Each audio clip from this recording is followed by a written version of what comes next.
Hello to whoever is watching. Today we are doing a comparison video. I'm going to be comparing my typical technique of doing portraits to Kirsty Partridge's technique, which is a lot more time consuming. I used her video about how to do realism or hyperrealism or hyper realistic arts and portraits, and it it was definitely different. So I'm starting here by showing you guys which art supplies I'm using. So far I've shown my brown pencil, which is a 4H. I have an HB being shown. I used the pencil crayon, which is a 2B. The black mechanical pencil is a B. The two woodless pencils are 2B and 4B. I also have a blending stump, kneaded eraser, and a dustless eraser. And I'm showing my Q-tips and also the tissue. So, getting into doing the actual drawing, I start off with the sketch for both of them because that's generally what I do. I think that was one of her first tips, to do a proper sketch before just starting one part and then doing shading, because that'll make it so that your drawing is not exactly accurate in the way that you want it to be. So I always start out with a full sketch, and so I did the same for this piece. We're actually drawing Jackie Aina. You can see her, or the picture of her, in the corner. This is a picture from last year. I'm not really sure what the photo was for, but Jackie Aina nonetheless. And for both of these, I spent, I think, about 8 to 10 minutes on both of those sketches. It wasn't like much longer for one than for the other. And I actually started in two different areas. For the Kirsty Partridge one, which is the big one in the background, I actually started on the forehead, whereas for my technique, I started on the eyes, and I actually moved a lot quicker. Now,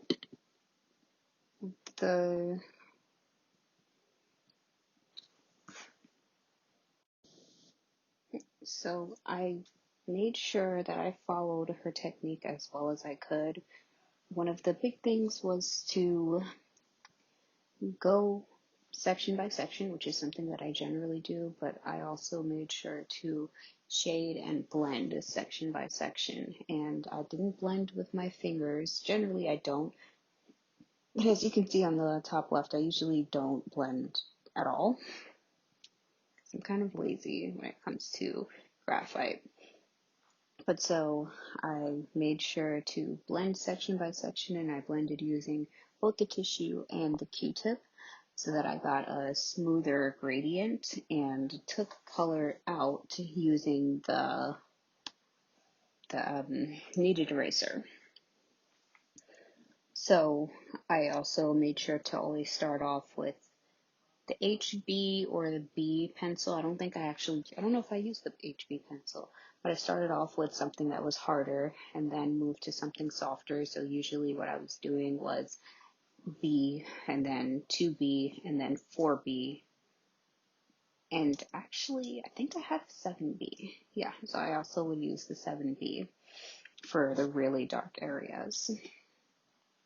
As you can see, I'm just basically putting down color, blending it out to the best of my ability, and just repeating this process over and over again. Her tip for the eyebrows, if I'm not mistaken, it was to add the color and then make sure to add lines later. I probably should have just done it in that moment, but I wanted to come back to it. Don't mind my phone. I just kind of was trying to get back to the reference as often as possible so that I could see exactly what I needed to be doing in order to keep this accurate. And as you can see, the amount of time that it took for each one was extremely different. At this point, I'm pretty much done with the top left, whereas for my bigger piece, for my other piece, it took me a lot longer. Well, it didn't actually take a lot longer. It took about half an hour longer. So at this point, I'm just still laying down color, taking color out, making sure to blend as well as possible, smoothing things over. So basically, just kind of still coloring and trying to follow her technique to the best of my ability. I found it to be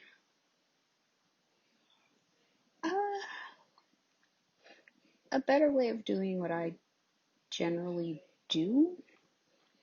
Now, I think this took twice as long as what I generally do, but that's not actually that long because I think my piece in total might have taken an hour and this took probably 2 hours.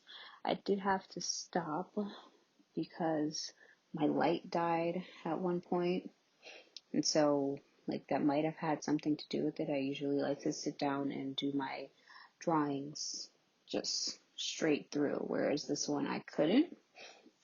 But if you can see, but as you can see, I'm really like pretty close to done on the top left, whereas we are a little over halfway through this video.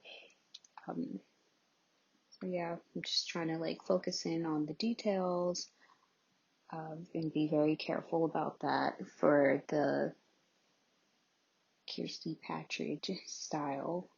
And for my style, I'm just kind of going, because I just be wanting it over with. So we're actually pretty close to when my camera or my light died. So I had taken a break and then came back and I realized that I wanted to change the way that the chin looked. Like I felt that her face was a little bit shorter than what it naturally is. Her face is generally, or not generally, her face is more like oblong. I do feel that the original initial sketch that I did for my first attempt was a little bit better in certain ways. I definitely think that the blending and where I placed my different values leaves a lot to be desired, though. I'll definitely say that. This technique is a lot better, and it's not really all that much time consuming, much more time consuming. So at this point, I'm just kind of building up values and tones and just, starting with the B pencil and then blending and then darkening and just really trying to take my time and hone in on what it is she looks like and where everything needs to go and what would be appropriate where, which is not something that I spend a lot of time thinking about unless I'm doing a commission generally, but usually it's for a marker commission. I almost never take the time to draw and color with graphite.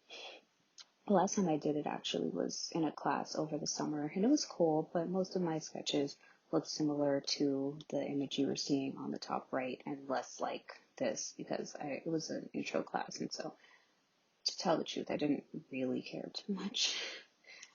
So now you can actually see in the bottom left, I am watching Kirsty Partridge's video to see exactly how she blended the hair because I couldn't really remember what she said to do, even though I took notes, but she said to make sure that you show the hair coming out of the scalp.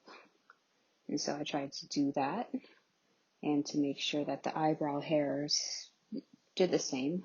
So I did that as well, but Jackie Aina's eyebrows, like, there's hair there, but she also, I think she gets something done to them, and so they're more like solid. And so I tried to add the hair like at the front, which is where it's most prominent, and then go on and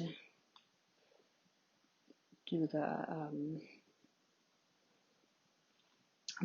shade in the rest, just so that it was a little bit more true to the way that her eyebrows looked.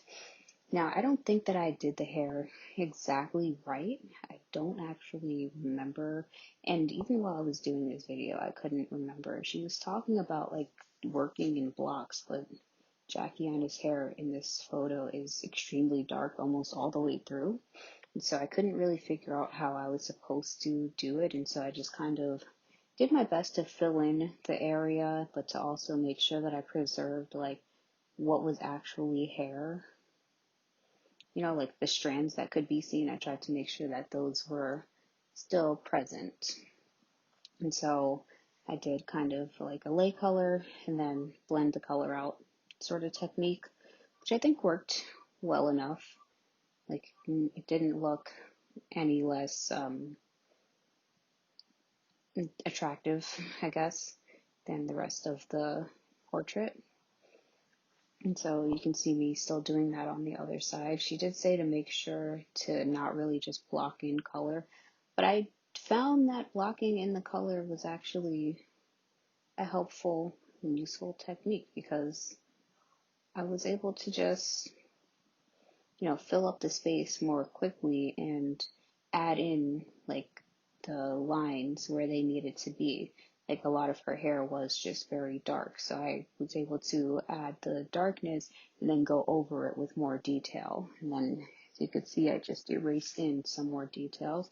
And speaking of details, another thing that she said to do was to not forget the details of the face. And so I made sure to go back and add in the eyelashes. If you watch Jackie, you know that she definitely has some very long eyelashes, and she has a beauty mark above or on the bridge of her nose, and so I made sure to add that as well.